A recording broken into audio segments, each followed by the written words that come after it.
Voice of മുജീബിലേക്ക് അവർക്കും സ്വാഗതം. നമ്മൾ പ്രതീക്ഷിച്ചതിലും അപ്പുറമായിരുന്നു ഇന്ത്യയുടെ പരാജയങ്ങൾ.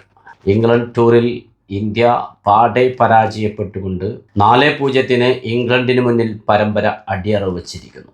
ടോസ് ലഭിച്ച ഇന്ത്യ ഇംഗ്ലണ്ടിനെ ബാറ്റിങ്ങിന് അയക്കുകയായിരുന്നു. ശ്രേയസ് അയ്യർ എന്ന ക്യാപ്റ്റന് ടോസ് ലഭിക്കുന്നതിൽ മാത്രമാണ് ലക്കുണ്ടായത്. എല്ലാ മത്സരങ്ങളിലും ടോസ് ഇന്ത്യക്ക് തന്നെയായിരുന്നു. പക്ഷേ ടോസ് ലഭിച്ച് ഡിസിഷൻ എടുക്കുന്ന കാര്യത്തിൽ ക്യാപ്റ്റൻ അംബെ പരാജയമായിരുന്നു എന്ന് പറയേണ്ടിയിരിക്കുന്നു. കഴിഞ്ഞ മത്സരത്തിൽ ടോസ് ലഭിച്ച് ബാറ്റിംഗ് തെരഞ്ഞെടുത്തു. 157 റൺസ് മാത്രമാണ് സ്കോർ ചെയ്യാൻ സാധിച്ചത്. അതിന്റെ മുന്നത്തെ മത്സരത്തിൽ ടോസ് ലഭിച്ചു, ഇംഗ്ലണ്ടിനെ ബാറ്റിങ്ങിന് അയച്ചു. ഇംഗ്ലണ്ട് 201 എടുത്തു, ഇന്ത്യ 76 റൺസിന് ഓൾ ഔട്ടായി. ഇന്നത്തെ മത്സരത്തിൽ ടോസ് ലഭിച്ചു, ഇന്ത്യ ഫീൽഡിംഗ് തെരഞ്ഞെടുത്തു. ഇംഗ്ലണ്ട് 257 റൺസാണ് നേടിയെടുത്തത്. അതുകൊണ്ടാണ് പറഞ്ഞത് ടോസ് വിൻ ചെയ്യാൻ മാത്രമാണ് ഇന്ത്യൻ ക്യാപ്റ്റന് ഭാഗ്യമുണ്ടായിട്ടുള്ളത്, ഡിസിഷൻ എടുക്കുന്നതിൽ പരാജയമായിരുന്നെന്ന്.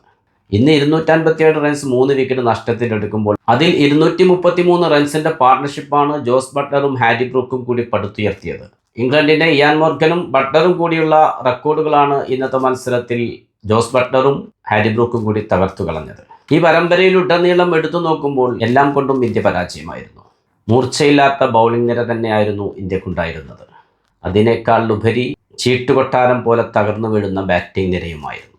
നിരന്തരമുള്ള പരീക്ഷണങ്ങളായിരുന്നു. അതും മത്സരത്തിന്റെ റിസൾട്ടിന് ബാധിച്ചിട്ടുണ്ട്. 3 മത്സരങ്ങൾ തുടരെ പരാജയപ്പെട്ടപ്പോൾ അവസാന മത്സരത്തിന് വേണ്ടിയാണ് ഓപ്പണിംഗിലേക്ക് വീണ്ടും സഞ്ജു സാംസനെ തിരിച്ചു വിളിച്ചത്. ജോസ് ബട്ട്ലർ 64 പന്തുകളിൽ 131 റൺസ് എടുത്താണ് പുറത്തായത്. 8 സിക്സുകളും 14 ഫോറും അടങ്ങുന്നതായിരുന്നു ആ അത്യുഗ്രൻ ഇന്നിംഗ്സ്. 8 സിക്സും 4 ഫോറും അടക്കം 45 പന്തുകളിൽ ക്യാപ്റ്റൻ ഹാരി ബ്രൂക്ക് നേടിയത് 95 റൺസായിരുന്നു. അവസാന ഓവറിൽ സ്ട്രൈക്കിലുള്ള ഹാരി ബ്രൂക്കിന് സെഞ്ചുറി നേടാൻ 14 റൺസായിരുന്നു വേണ്ടിയിരുന്നത്. ബൗൾ ചെയ്യാനെത്തിയത് പ്രിൻസ് യാദവ് ആയിരുന്നു. ആദ്യ ബോളിൽ ഒരു ബൗണ്ടറി നേടിക്കൊണ്ടാണ് ഹാരി ബ്രൂക്ക് തുടങ്ങിയത്. പിന്നീട് 5 പന്തിൽ 10 റൺസ് മാത്രമായിരുന്നു സെഞ്ചുറിയിലേക്ക് വേണ്ടിയിരുന്നത്. പക്ഷേ തൊട്ടടുത്ത പന്തിൽ റൺസ് നേടാൻ സാധിച്ചില്ല. 3-ാം ബോളിൽ വിക്കറ്റ് കീപ്പർ ഇഷാൻ കിഷന്റെ കൈകളിൽ എത്തിച്ചതാണ്. പക്ഷേ ഇഷാൻ കിഷൻ ആ ക്യാച്ച് ഡ്രോപ്പ് ചെയ്യുന്നു. സ്ട്രൈക്ക് വിൽജാക്സിലേക്ക് എത്തുന്നു. വിൽജാക്സ് ഒരു സിംഗിൾ നേടുന്നു.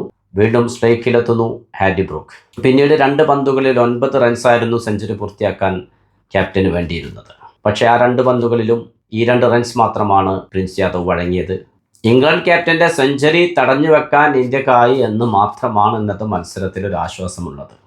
കഴിഞ്ഞ 2 മത്സരങ്ങളിലും നല്ല രീതിയിൽ ബൗൾ ചെയ്ത ബൗളർ തന്നെയായിരുന്നു പ്രിൻസ് യാദവ്. പക്ഷേ ഇന്ന് പ്രിൻസ് യാദവിനെ തെരഞ്ഞു പിടിച്ച് ഇംഗ്ലണ്ട് ബാറ്റർമാർ അടിച്ചൊതുക്കി എന്നുള്ളതാണ് സത്യം. 4 ഓവറിൽ പ്രിൻസ് യാദവ് ഇന്ന് വഴങ്ങിയത് 60 റൺസായിരുന്നു. അക്സർ പട്ടേൽ 4 ഓവറിൽ ഇന്ന് 63 റൺസും വഴങ്ങി. ഇരുവരും കൂടി 48 പന്തുകളിൽ നിന്ന് 123 റൺസാണ് ഇന്ന് വഴങ്ങിയത്. മത്സരത്തിന് മുമ്പേ ക്യാപ്റ്റൻ ഹാരി ബ്രൂക്ക് പറഞ്ഞിരുന്നു, ഇന്ത്യയെ അവസാന മത്സരത്തിലും ഞങ്ങൾ പരാജയപ്പെടുത്തും, ഇതൊരു വൈറ്റ് വാഷ് പരമ്പരയായിരിക്കുമെന്ന്. അത് പറഞ്ഞതുപോലെ പ്രവർത്തിച്ചു കാണിച്ചു ക്യാപ്റ്റൻ. ഹാരി ബ്രൂക്ക് തന്നെയാണ് ഈ പരമ്പരയിലെ player of the series.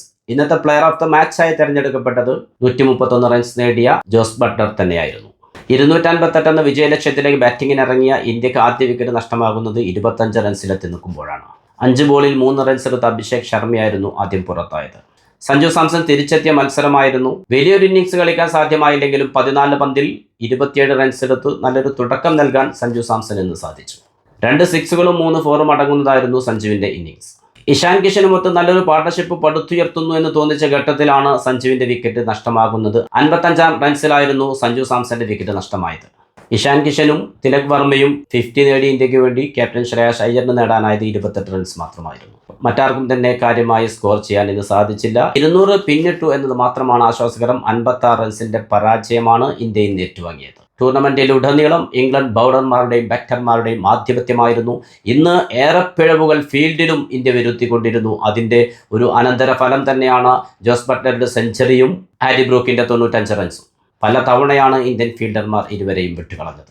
Hardik പാണ്ഡ്യയെ പോലത്തെ ഒരു ഓൾറൗണ്ടറുടെ അഭാവം വ്യക്തമായി നിഴലിച്ചു നിന്ന ഒരു പരമ്പരയായിരുന്നു ഇത്. അതുപോലെ തന്നെ ബുംറ, സിറാജ്, ഷമി തുടങ്ങിയ ബൗളർമാരുടെ അഭാവവും വ്യക്തമായി മനസ്സിലാക്കി തന്ന ഒരു പരമ്പരയായിരുന്നു ഇംഗ്ലണ്ടിനെതിരെ കഴിഞ്ഞുപോയത്.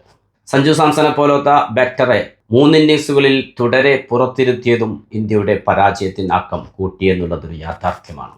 പുതിയ ക്രിക്കറ്റ് വിശേഷങ്ങളുമായി നിങ്ങളിലേക്ക് വീണ്ടും എത്തും. നിങ്ങളുടെ സ്വന്തം വോയിസ് ഓഫ് മുജീബ് ചാനൽ ആദ്യമായി കാണുന്നവർ സബ്സ്ക്രൈബ് ചെയ്യുക, ലൈക്ക് ചെയ്യുക, നിങ്ങളുടെ അഭിപ്രായങ്ങൾ കമൻ്റായി രേഖപ്പെടുത്തുക.